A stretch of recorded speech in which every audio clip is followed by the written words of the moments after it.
G'day Blender heads and Pokemaniacs! If you've been following this channel for a while, you know that I'm a huge Pokemon fan, and I love making 3D animations of Pokemon.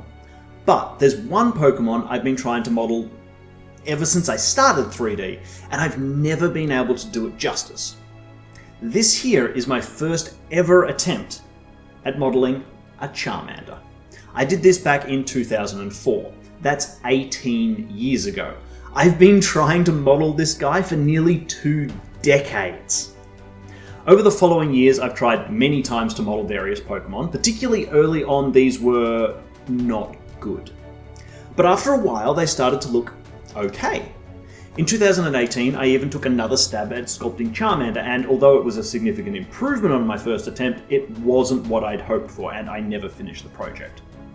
About a year ago, I did Lapras, which turned out quite well, and the time-lapse that I did was very well received.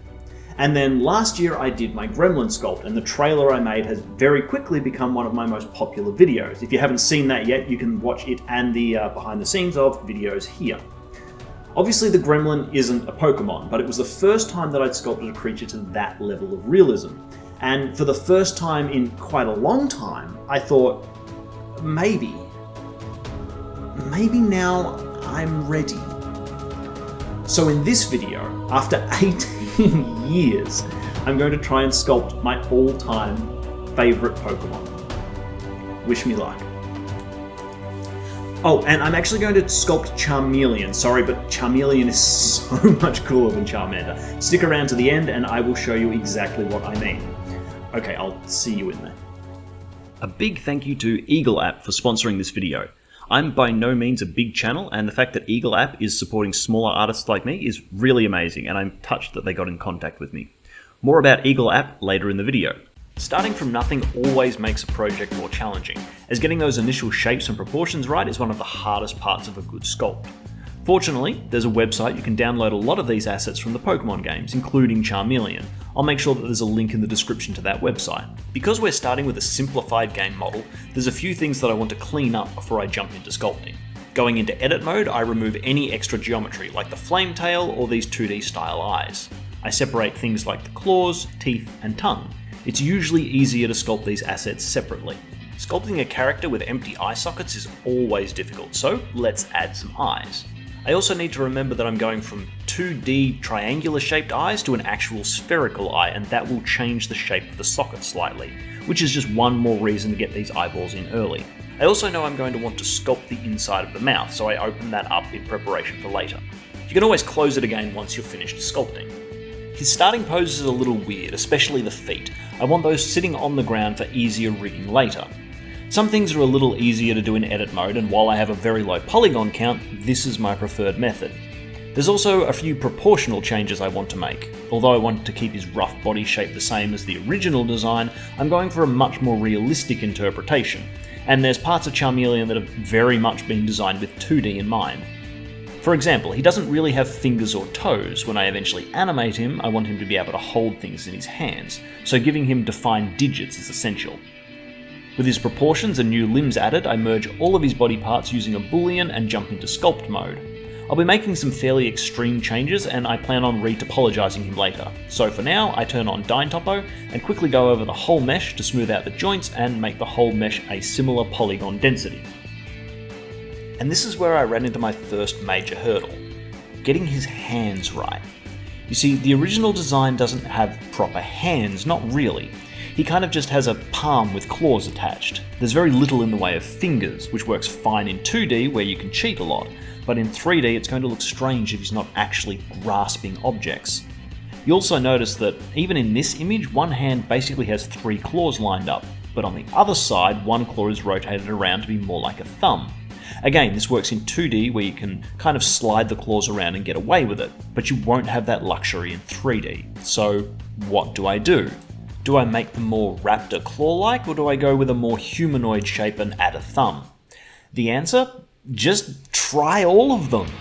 This is where Dyntopo is an awesome tool, as I can quickly rip off his current hands, sculpt something completely different and stick them back on without having to waste time thinking about how the topology needs to connect. This makes experimentation really simple and fluid. Can we just pause for a moment and appreciate how bad the sculpt looks at this point? This looks like a Pokemon and Roger from American Dad had an extremely ugly baby. This is the point in a sculpt where you often feel like you have no idea what you're doing. Your slightly racist uncle was right all along, you'll never amount to anything, and you may as well just give up art and become an accountant! I'm sorry, where were we? Oh right, the chubby little Charmeleon with the limp wrists. Eventually I figured out that one of my major problems was indeed the limp wrist, mimicking that of a raptor. Once I made them more side-facing and humanoid, he started to look more like the Charmeleon I wanted. Again, this is another reason I really love Dyntopo, as it allows me to completely rip one finger to the side and then quickly draw over and rebuild the topology, and bam, now I have a new thumb. I also really struggled getting the proportions on his legs right. I found the original design a little too fat and stocky, and I know eventually I want him to be able to move around and run and be very athletic. So I made his legs a little longer and more raptor-like. The shape of the legs also throw off other proportions, like getting his centre of gravity right. The centre of gravity is basically the point where the body is balanced. If that balance is off, it looks like the creature will fall over. Getting the legs the right length and balanced out with the tail, as well as his more humanoid upright position, was really difficult.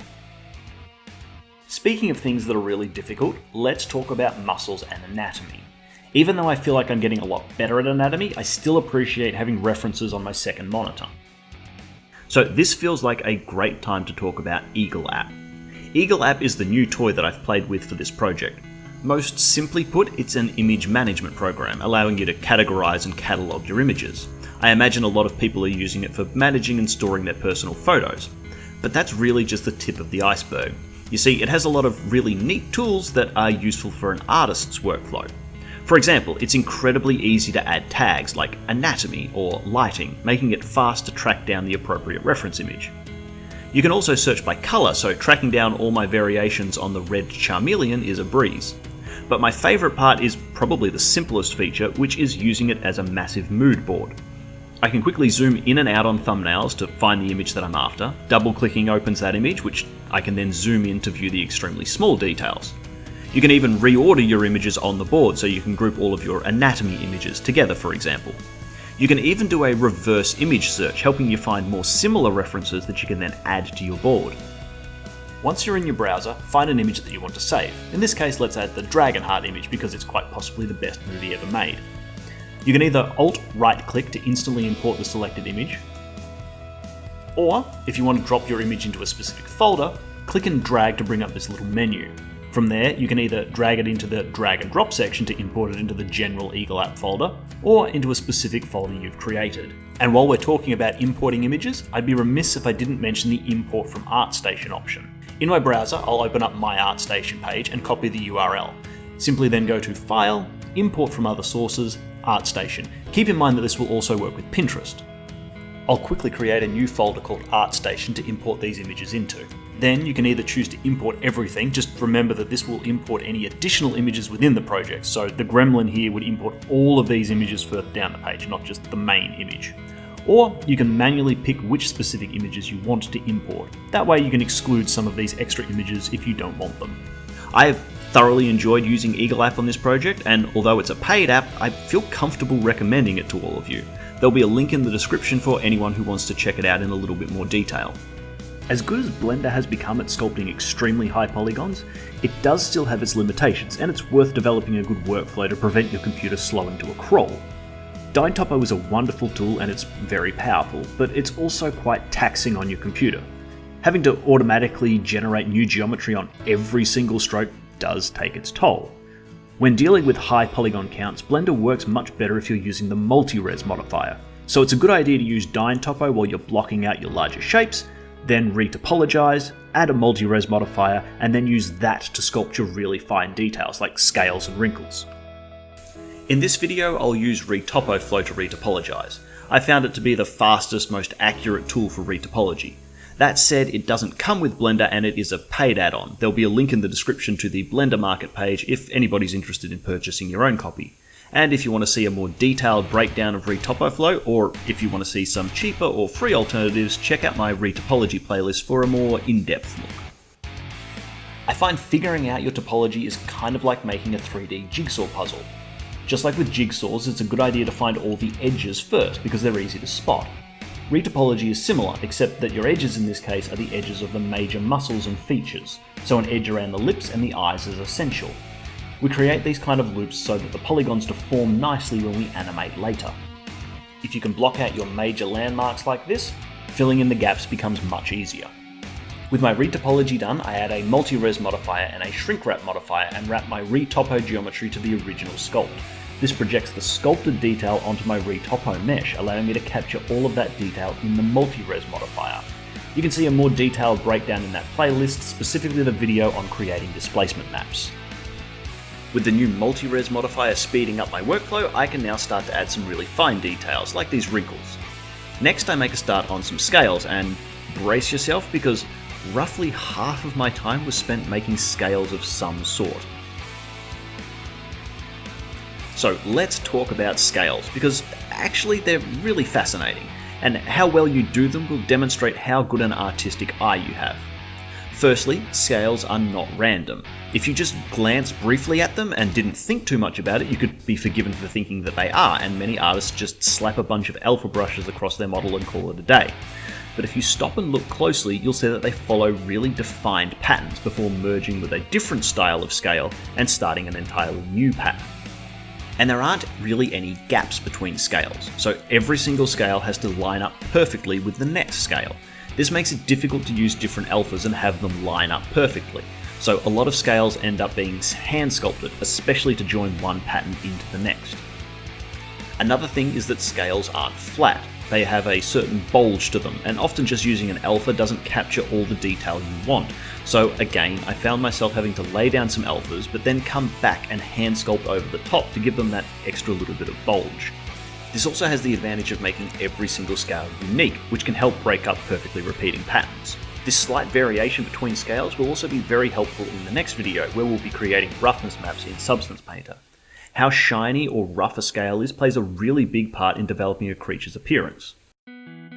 For example, I freaking love this Winged Wyvern by Antoine Verny-Caron. It looks unbelievably realistic because he's managed to get the exact right shine and smoothness to the scales.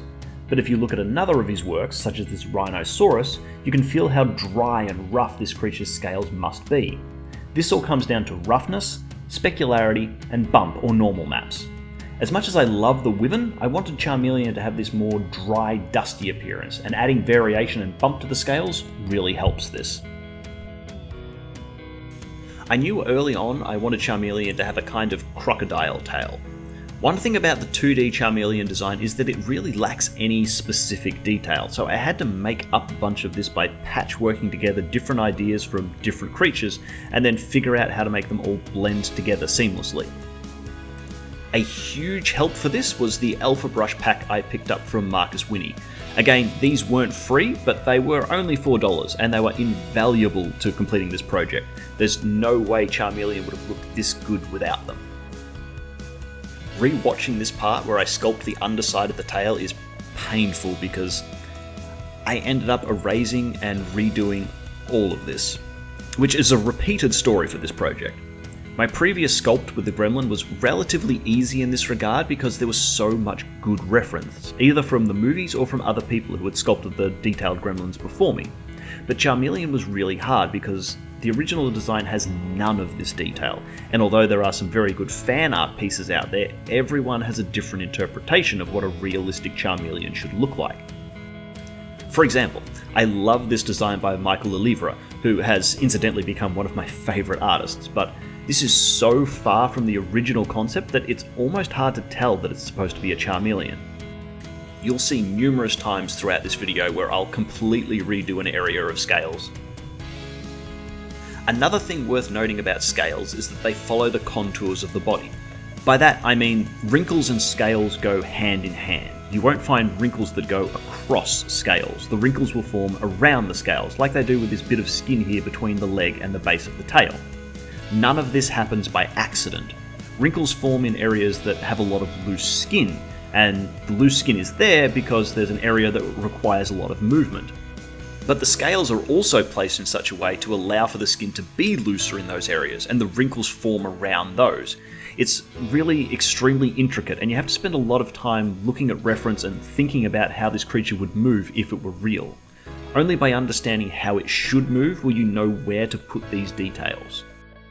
The chest was another area that I created, then erased nearly everything and redid it. This area started to look extremely repetitive and boring, and I realised it was because I just slapped down a bunch of exactly the same alphas without adhering to the underlying shapes of the body. Even these scales need to bend and twist, and the way that they should flow should be determined by the range of movement. So I came back and made sure that the scales wrapped around the pecs and followed the looser skin around his sides.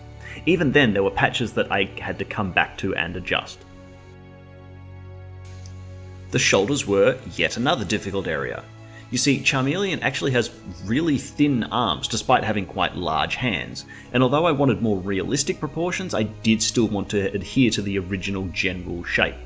At the same time, I felt that the shoulders were an area that should have some extra armour on them, which would naturally make them look bigger. You'll see a bit later, as with a lot of these details, I come back and rework this entire area. By the way, these images that I've been pinning to the side here, that's an Eagle App feature.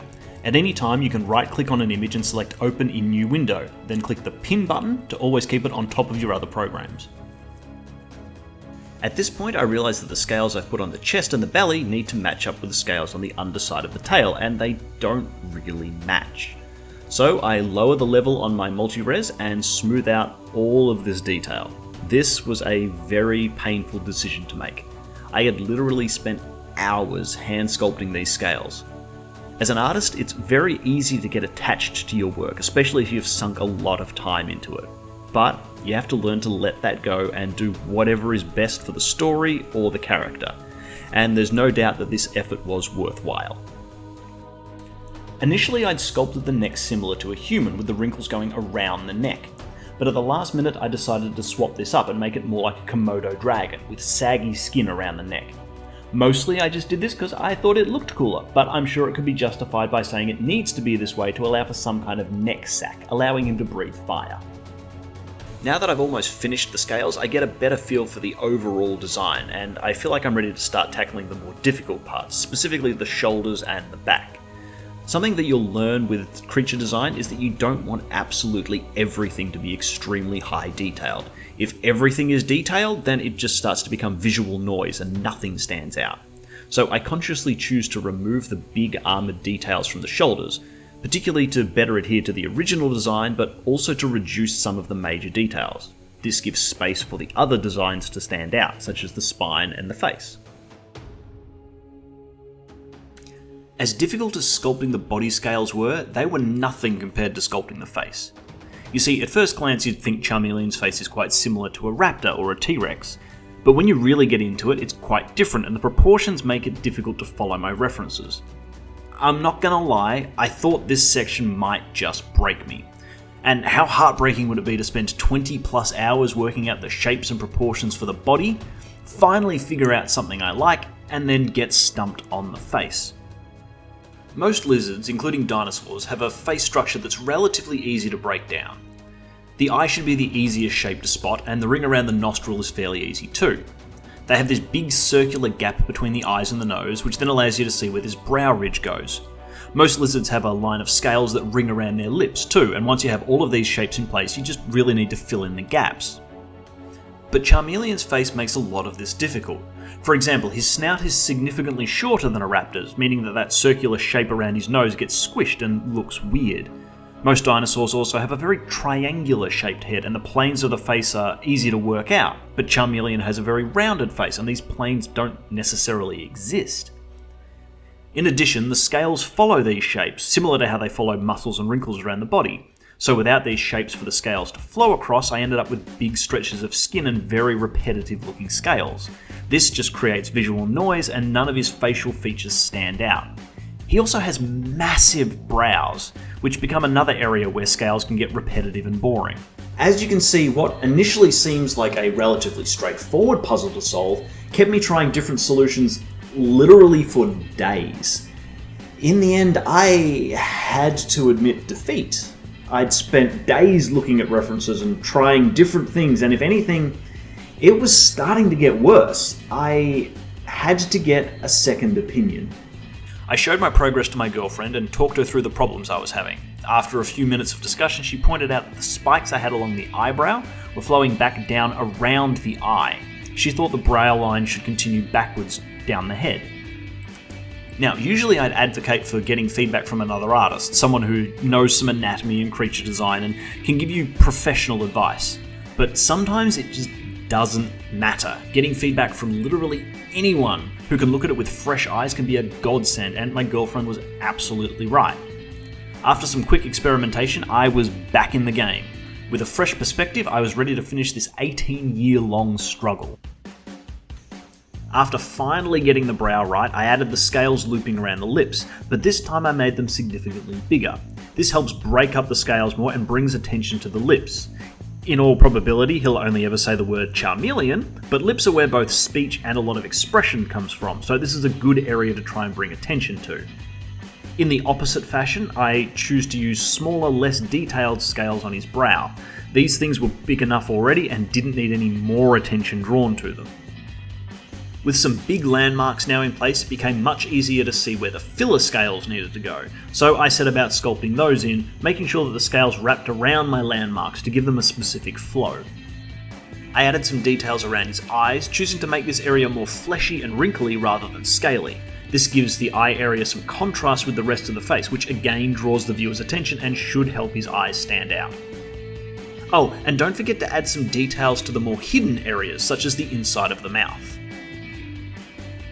As a final, ridiculous detail that no one will ever see, I choose to give him some fingerprints. And with that, the sculpt is done. Despite my success with the Gremlin sculpt, this project has still been a huge challenge, which you can tell from the number of times I had to redo areas I wasn't happy with.